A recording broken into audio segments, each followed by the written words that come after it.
Is that what you do at the number one pick? Or are we just quarterback no matter what? I'm all against that. Yeah, I'm with you.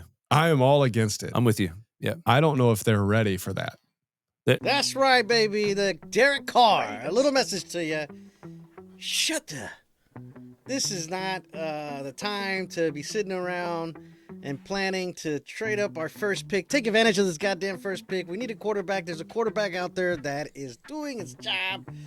And I'll tell you, when you see that ball spin in the air, bro, I'm thinking, wow, bro, laser shots, bro. This kid, Mendoza, is one of a kind. There's no way I am being convinced by what Carr is telling me that we should wait or trade for more picks in the first round. Which, I mean, yeah, it makes sense. I'm not going to lie. But at the same time, when the hell are we going to see a franchise quarterback for this team, bro? A quarterback we can depend on for sure, right? I mean, it's been a while, and we've gone the free agency way. It's been a while since we've drafted a quarterback in the first round. The last one, fourth round pick, the last quarterback we drafted, that was decent. That played on the field, right? AOC. So, you know what I mean? The last first round pick quarterback. We don't want to talk about that one. We don't want to talk about that one. Voldemort. This one has got to be different, bro. I don't know if you've seen this kid, man. His presence. I mean, I was watching the Pat McAfee show, bro. I mean, the guy sounds very smart, very good head on his shoulders, man, and just seems like the kind of guy that Tom Brady might go after. Yeah. You know, as far as that leadership quality, etc. Now, Indiana is not necessarily the normal Indiana people I've seen before. From what I'm hearing, this is one spectacular team, right? Runs the ball well, has a damn good O-line, has damn good D as well. Which we don't, this is a different, you come to the Raiders, right? You're going to come to a fucking struggling unit. Yeah. But the key thing right now is we don't have a coach. So it doesn't matter what anybody says. What we do with that first round pick right now, we first got to do the first thing is get a coach. But tell me, what are your thoughts on the Derek Carr's, shit talking? Or is he just jealous? Well, Raider Nation, he's definitely jealous because he wish he could still be here playing quarterback. I mean, I kind of wish too if we compared to him and Gino. Everybody this year. But we all know the truth about that. You know, the O-line coaches suck. But anyway, so if you would look at it that way, like if you would trade it, just because of looking at the bigger picture, like it seems like Mendoza seems to be the only like high graded quarterback.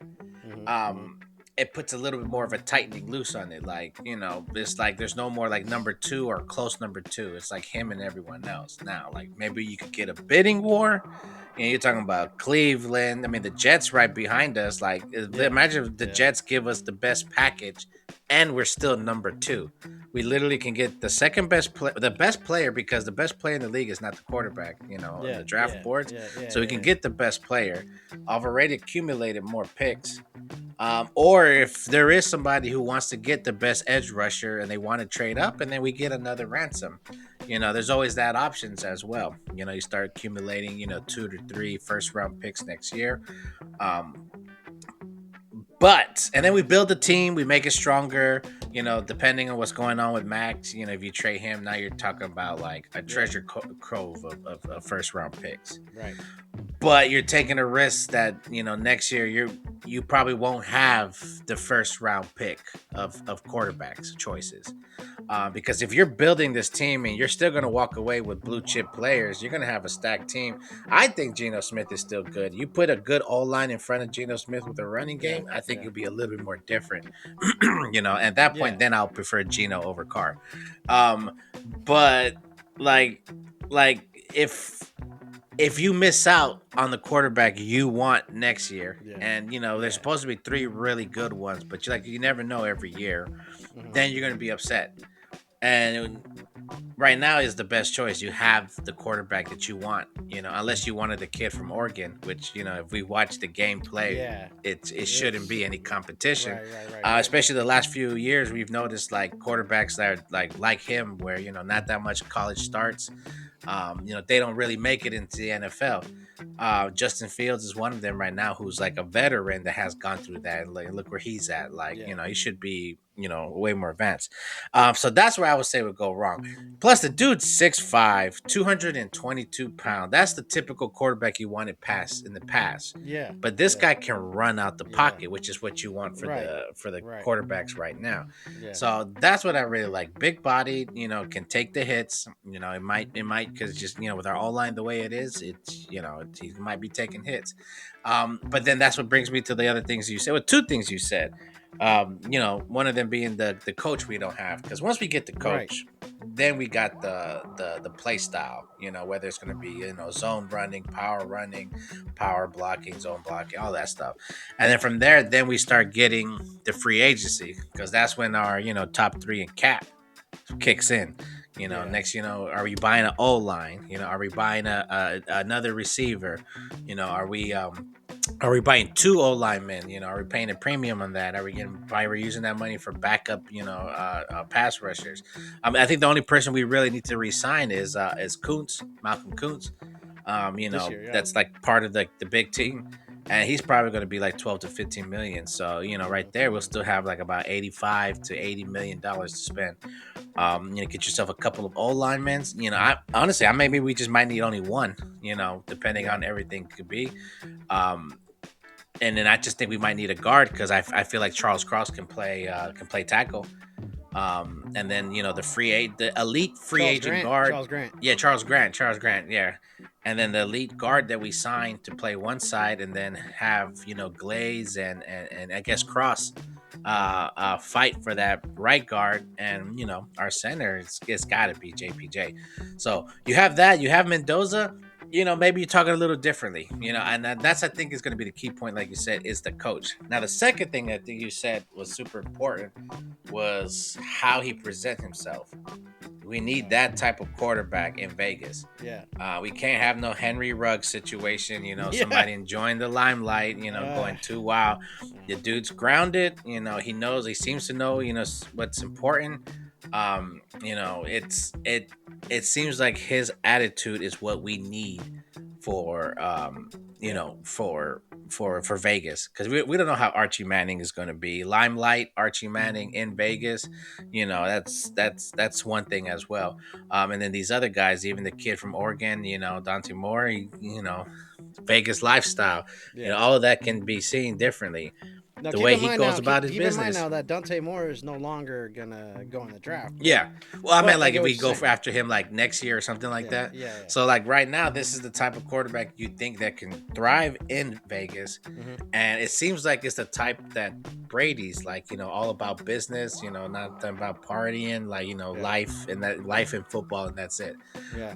And then the size, the fact that he can run out the pocket, the throws that he's doing, like there's some of them you're like, ooh, that's accurate. And it's just sitting there, his receivers just run in and just lands perfectly where it needs to be. Yeah, exactly. So I don't think you can take that chance. They say this is the weakest draft of quarterbacks, but that could always mean the top of the top is the guy, and then everybody else sucks. Right. But you're fine as long as you can get the top of the top guy, which is where we're at, And then at the same time, it's like, how many quarterbacks have been the number one pick that ended up being the best quarterback? Patrick Mahomes is perfect example, like two quarterbacks ahead of him. And look at where he's at. Same thing with Josh Allen. Burrow, number one. Yeah, he was probably the most elite number one we've had, and look where he's at. Yeah. Baker Mayfield, he's not considered like a top 5 quarterback. He's considered a really good quarterback, an above average quarterback. Right. But, the number one guy, you want him to be generational, Caleb Williams, like, he's looking really good, but it's always, he's always coming from behind. Now, is it him really good, or is it a really good coaching job? So that's the other thing. Same thing with Bo Nix. That's a really good coaching job. Yeah, that ain't about Bo Nix. No, Sam Darnold, that's a really good coaching job. It's not them. So that's what's going to be happening. And like you said, whoever, depending on the coach that we get, that's going to build out the rest of the roster, and then that's where we can go from there. But yeah, I want Mendoza. We need a franchise quarterback. We haven't had one in a long time. Whenever we got Gino was never going to be the franchise quarterback. He's 37. And you want a young guy. Yeah. You want a young coach to go with your young quarterback, and you preferably a offensive-minded coach that'll be there. No, well, that's the uncertainty right now, is that we don't have that coach. We don't have the offensive coordinator, the game plan yet. And so for the game plan, I think needs to come in before we get the player. And but the one thing we do have since the firing of Pete is at least some stable front office, right? That we know that Tom Brady and Spytek are going to be the face of the organization now. They're going to be holding the buck, as you say, as they say here in the U.S. On the book. So, that's for certain. And that, to me, is in the right direction. You know what I mean? I think definitely John Spytek, I think he's going to make a good decision in getting a coach and putting the players that the coach needs. Because, I mean, honestly, this draft, I can't say that Genty was Pete's type of player, because Pete was, I think, more brought in to strengthen that defense. You know what I mean? Because he's a defensive-minded coach, right? Yeah. I don't think any of that shit, right? I mean, that's why you brought in Chip Kelly, because he was going to be the offensive mind. So whatever happened between the clash of those two, it was the cause of 3-14. Yeah, right? For sure. I mean, I think that's where Spytek and Pete Carroll were bumping heads. They worked well together because Spytek is the type that lets you coach. But it was clearly like Pete wasn't playing Spytek's guys, and if we heard, like, if everything we heard about the truth, not to delve back into it, was Pete was putting his parts in of what's his name's offense, then of course it's not going to work, because it ain't his offense if Pete's jumping in. So if that was a problem, then that's where everything fell apart.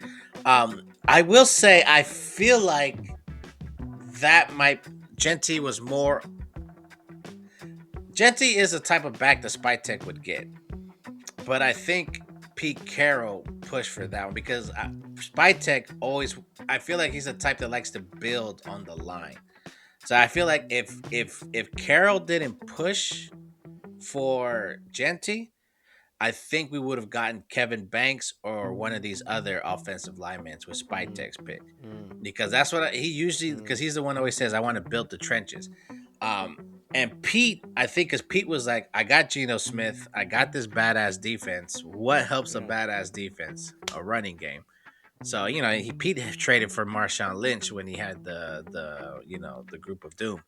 So, so that's where, but we still don't know what's true, because all we're hearing is insiders and rumors and stuff like that. Because Spytek is not going to sit there and bring. He's like, Spytek's like, Pete's gone. I'm not worried about that anymore. I'm worried about my team right now. And so we still don't know. But that's where I'm coming. I think where we're at. Because now you see Spytek and Tom Brady, they're like this, Mark Davis stepping away. He's letting those two work. Right. They're going to build a team that they want to build. And then I think that was going to help Spytek, because now he's like, I can bring in a coach that's going to play the players that need to play. Because Pete was preaching that, best player plays. But how many times have we heard Darian Porter's like, just shred him with positive words, and doesn't even play until like the end, the last 5 games of the season. Right. So it's like, and then Jack Besh and with Thornton, I feel like Thornton definitely put himself in the hole with the drops. There's something that went on, so I understand his benching and stuff like that, but I didn't understand why Besh wasn't getting more, and stuff like that, because he was showing that he could do it. They gave Beckman more attempts, I think. Yeah, and Beckman, just because Beckman has 2-3 years, like like Pete was not trying to play the rookies, and then whatever issue he had with Mozart, so it was too much problems with Pete, and that's just where we're at, right? Why I want to push for a young coach, like somebody that's going to change, that's going to adapt, not some old fossil that's going to stick with what he knows. It's like, because Pete was like, this is all I know. It's like, it's like, well, bro, it's not what we want you here for. And so, I mean, that's what I'm saying. It's like if we get a good coach, a good young coach, a good offensive mind coach, Mendoza super young, we would love for them to come in together and retire together. Yeah. Yeah, that'd be great. Mendoza plays for 20 ideal. Years. That'll be ideal. Yeah. That is definitely, very important. The longevity of keeping a coach, I think, is very important. Like we've talked about, man. Like I wasn't for firing AP. Maybe AP could have worked out if we could have gave him a quarterback, right? Yeah. Right? Yeah. I mean, yeah. He if we had didn't a give year him and a half. Minshew. Yeah. Yeah, exactly. If we didn't give him Minshew, and Yeah. and he still won one game more than, and not as the Than stats Pete? weren't as embarrassing. Yeah. So I'm just saying though, With better players. bro. Pete had better and that's another players. thing that Spy Tech at least acknowledged was that he saw players, or he let players go Yeah. that he's watching now playing Yep. in some meaningful games. Yeah. And he was like, man, I'm watching that now and I resent that. So Yeah, it's not always about saving money. I mean, in the end, like where we were at the division, I think he was trying to like replenish us, and then Gino became available, and then it became like trying to go to the playoffs instead of trying to like build. So, and I think that's where they messed up at, and I think that happened because the availability of Geno Smith. yeah. I don't think if we would have never got Geno Smith, I Then don't know if we would have got Genty still. Maybe we would have went with the O-line, and then got like one of the running backs in the second or third round pick, and then just AOC, and then maybe get one of these quarterbacks in the later rounds. But that's I think where we would have went, or maybe we would have made the trade for Kirk Cousins or Joe Flacco. We would have used one of them just to get I'd by rather have for. Flacco then, but yeah. Anyways, Yeah. besides that, it's just, Yeah. But I think that was the vision. Like year 2 or 3 is when they go get the quarterback because they've already built the team and stuff like that. Yeah. So and that's why Pete had to go. I mean, besides the nepotism, I think that's what really brought the downfall. And that was it. So, he was supposed to come in and put this franchise in the right direction, build the culture, and I guess he was just, I don't want to say delusional, but he just came with it with the wrong mentality. He still got stuck with his own ways. Yeah, you should have played the young guys. We drafted people. You don't draft players to not play them. That makes no sense. Like, you don't want their first game time experience to be year 2. Especially defenders. Yeah, So, exactly. and then we saw Tomka, had flashes. Yeah.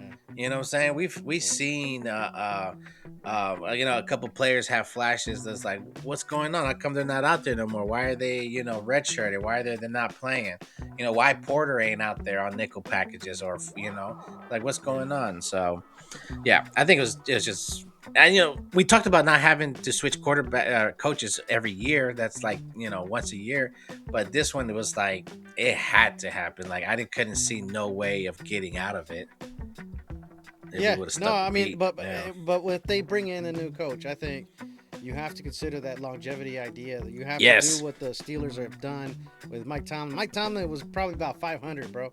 After the Super Bowl win, and then went never to the had Super a Bowl losing season. Yeah, and lost to the above Super Bowl 500. Packers. But yeah, he's always above 500. But like, you know what I mean? Yeah. Not necessarily made some great teams. So yeah, they kept them around.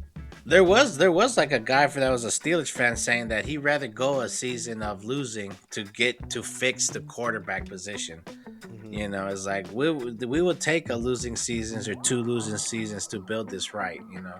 It's like, and I get it's like you gave this guy years making the playoffs and then losing in the first round every year after the Super Bowl.